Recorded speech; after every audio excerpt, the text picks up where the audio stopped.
If you Google sciatica pain exercises, you're going to find over 21 million different articles. And all of these articles have fantastic information, but it can be very overwhelming as most stretches will work for some people, and those same exact stretches will actually not work or make pain feel worse in other folks.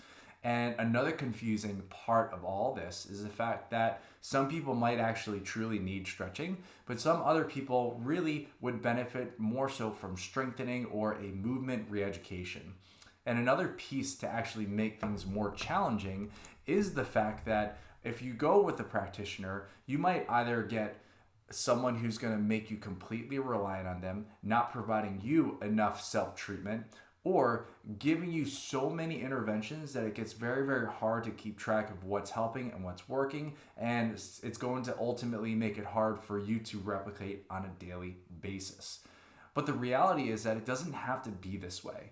In fact, you don't ever need to live in fear of pain, and the great news and even better news is that you are going to be the driver of your own success. And I've spent the past 10 years as a physical therapist helping other busy adults just like yourself live free from sciatica pain by boiling pain relief down into a simple 6-step framework.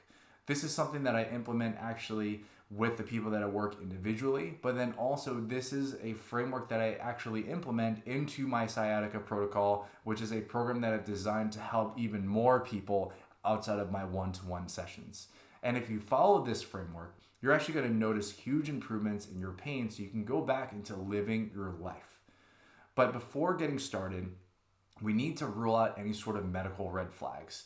And medical red flags are something that would actually require medical attention being evaluated by a doctor to make sure that there is truly no other medical condition that is influencing your pain.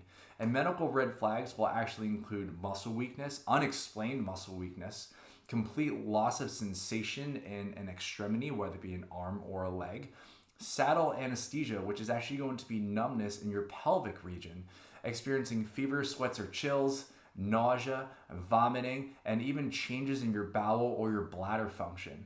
And so if you are experiencing any of these symptoms, please consult with your doctor and physician before proceeding on with this framework. But if you don't have any of those medical red flags, here it is. We have step number 1 is going to be establishing a goal. We have to go beyond the aspect of pain versus no pain. We need to understand, how is this pain affecting you?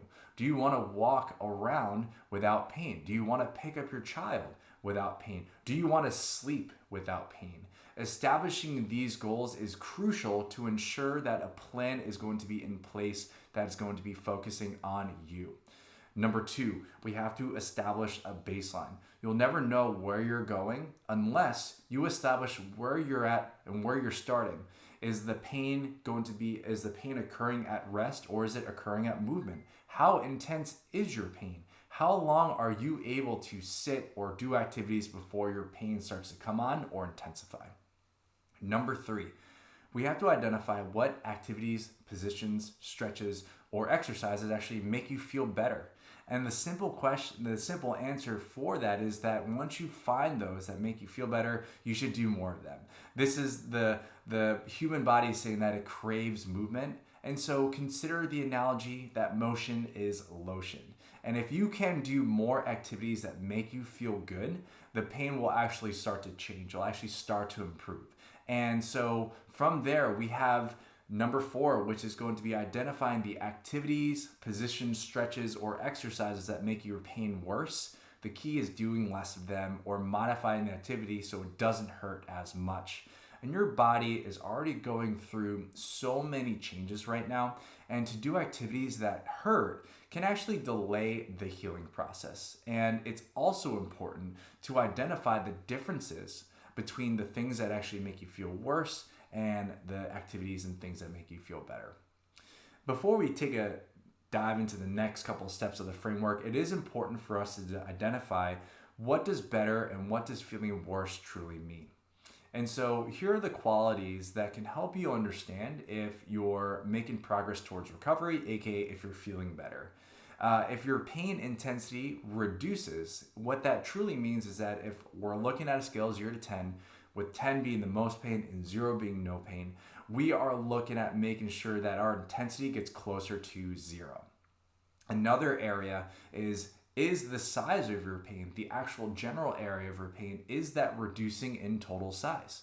If the pain actually travels up closer towards your spine, this is called centralization. And then one other criteria is going to be if you move through the spectrum of nerve irritation.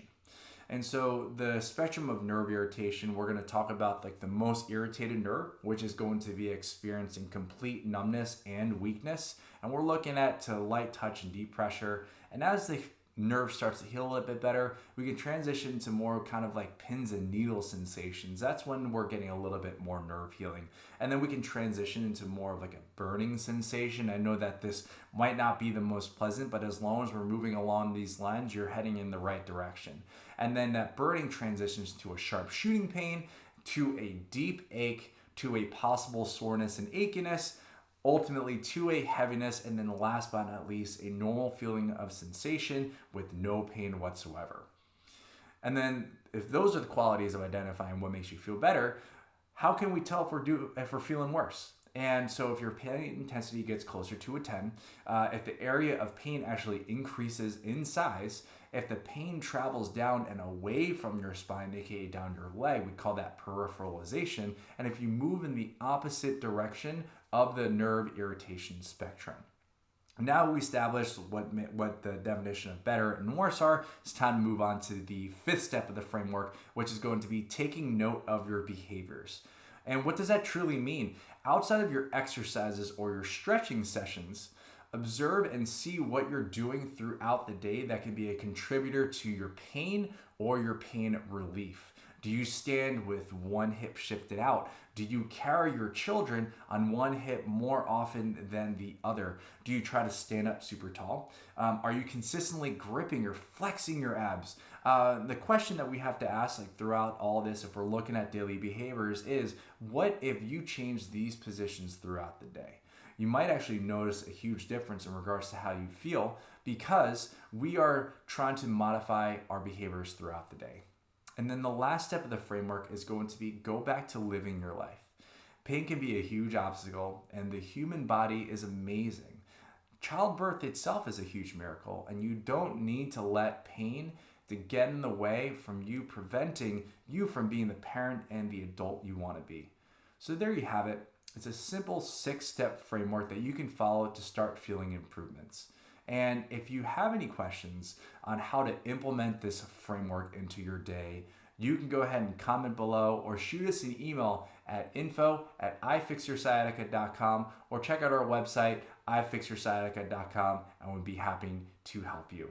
And if you want to hear a little bit more about the sciatica protocol, the link will be in the show description.